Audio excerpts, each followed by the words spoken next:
ทายสบายดีพี่น้องปองปายเบิดสุขูสุฝนวันนี้ฝนตกแล้วนี่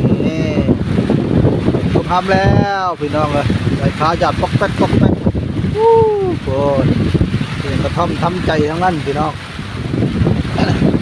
เป็นแต่เป็นผลเลยพี่น้องเลยนอนมาแบบนี้เราเจ้ากำลังนั้นเราเจ้ากำลังอันน้ำให้น้ำนาพี่น้องรอท่า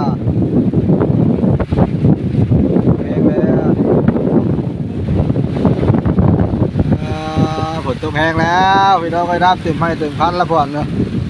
ตกมาแล้วเต็มมาแล้วตกมาแล้วลงมาได้พี่น้องเลยลมแห้งจะเป็นลมบ่แห้งเนี่ยเขาจะออกไป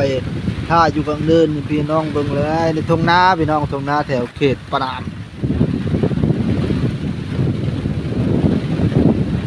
ว่าคุณเอื้อยเป็นลงไปล้างแข้งหลังจากขึ้นเทว่าขึ้นจากดำนาพักเที่ยงคักพี่น้องฝนตกชมวิวอากาศบ้านเฮาเย็นดี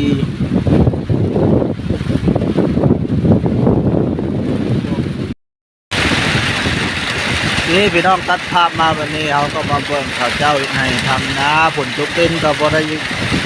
อยู่พี่น้องเพราะว่าแข่งอันนำให้นำนาเนาะนี่ชีวิตของชาวนาพี่น้องเอ้ยหลังสู่ฟ้าหน้าสู่ดินตอนนี้มันไม่หลังสู่ฟ้าเป็นน้องหลังสู่คน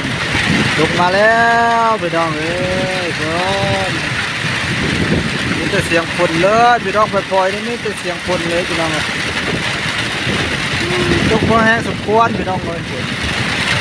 นี่อันคณะพี่น้องเห็นหูน้ำหัวเพราะว่าช่วงฤดูฝนตกเขาจังโคเห็นพี่น้องฝนตกเห็นบ่เห็นแล้วพี่น้องอันนี้เบื้องต้นฝนตกเห็นก็เลยอ่านไว้เลยเพิ่นว่า